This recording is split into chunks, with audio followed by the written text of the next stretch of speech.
कुठं बाहेर जायचं म्हटलं की खूप सारी तयारी करून जावी लागते. स्पेशली मुलं घरी असतील तेव्हा जास्तच तयारी करावी लागते. अचानक आमचं बाहेर जाणं ठरलं होतं. त्याच्यामुळे ग्रेशूला घेऊन जाऊ शकत नव्हतो आम्ही. 1 दिवसासाठी चाललो होतो. म्हणजे 2 स्टे आमचे होणार होते. ते पण गाडीमध्येच होणार होते.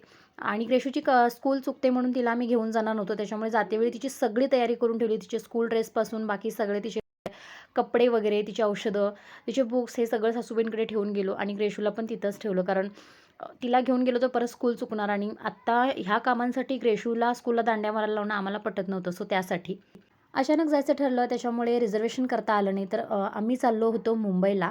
अचानक जावं लागलं. काहीही ठरवलेलं नव्हतं. त्याच्यामुळे अ, जनरल डब्याने आम्ही गेलो आणि खूप गर्दी खरं तर ट्रेनमध्ये होती. त्याच्यानंतर सकाळी लवकर पहाटे पोहोचलो आम्ही. पूर्ण ट्रेन खाली होती. अ, तिकडची लोकल ट्रेन नाहीतर ही पण ट्रेन पूर्ण भरलेली असते आणि बाहेर तुम्हाला अजूनही अंधार दिसत असेल. घरी गेल्यानंतर हा श्रेयान माझ्या भावाचा मुलगा आहे आणि हा पटकन मम्मी-पप्पांकडे पहिला येतो आणि त्याच्यानंतर ह्यांच्यासोबत पण तो खेळत होता आणि जी काही आमची कामं होती ती पटकन आम्ही दिवसभरामध्ये आवरून घेतली आणि मग घरी रिटर्न यायला निघालो. कारण ग्रेशूला सोडून गेल्यामुळे आम्हाला तिथं राहणं पॉसिबल नव्हतं. आज गाडीत बसलो, उद्या पोहोचलो, उद्या लगेच रात्री परत गाडीत बसलो आणि परवा इकडे पोहोचलो. असा होता आमचा प्रवास तो. त्याच्यामुळे आम्ही ग्रेशूला घेऊन गेलो नाही, दगदग होते म्हणून. आणि छान बाळाबरोबर वगैरे खेळून झालं, जी कामं होती ती झाली. त्याच्यानंतर घरी यायला निघालो. येतेवेळी फारसं काही शूट केलं नाही. थोडंफार सकाळी शूट घेतलं. तेवढंच काहीसं. तर तुम्हाला माझे व्हिडिओ आवडत असतील तर चॅनलला सबस्क्राईब करा आणि ह्याविषयी मोठा व्हिडिओ चॅनलवर आला आहे. खाली लिंक देते, त्यावर तुम्ही जाऊन तोही व्हिडिओ पहा. बाय.